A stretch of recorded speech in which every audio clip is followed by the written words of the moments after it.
তো তুমি ওর একটা আমি একটু হাইলাইট করি, একটা জিনিস আমার খুব ভালো লাগছে যে আমরা অ্যানালাইসিস করে বুঝলাম যে এইটা আসবে, বাট ওই জিনিসটা কিভাবে লাগবে এটাও কিন্তু তোমার মাথায় সেট করে আগে যাইতে হবে। কথার কথা তুমি জানো লাশা তেলিয়ার নীতি থেকে একটা কোশ্চেন আসবে, তুমি জানো লাশা তেলিয়ার নীতিটা হলো যে কি, কিন্তু কিভাবে স্টাইলে লিখলে তোমার ভালো নাম্বার পাবা এটা কিন্তু মাথা আগে থেকে সেট করে যাওয়া ভালো।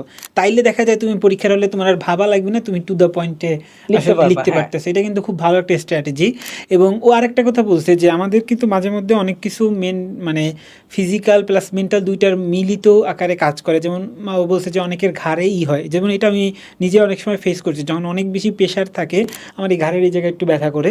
তো কিন্তু ডাক্তারের কথাও বলছে যে এরকম যদি কিছু থাকে এটা অনেকে বলে। এবং আমি আরও একটা জিনিস শুনছি যে অনেকে গ্লুকোজ পানি নিয়ে যায়। আচ্ছা, এটাও ভালো একটা জিনিস, কারণ আমি আমার ক্ষেত্রে একটা জিনিস বলি, আমি হইতেছে ছোটবেলা থেকে পড়ি হচ্ছে হেঁটে হেঁটে, ঠিক আছে? তো হেঁটে হেঁটে পড়ার একটা লজিক হইতেছে এতে রক্ত সঞ্চালন ভালো থাকে। দেন যেটা মানে এক্সামের ক্ষেত্রে হয় যে অনেকে দেখা যায় মানে অনেক পড়া পড়ছে কিন্তু খাওয়ারই টাইম পায় না, ঠিক আছে? সো না খাওয়ার কারণে কিন্তু ব্রেন কাজ করবে না, ঠিক আছে?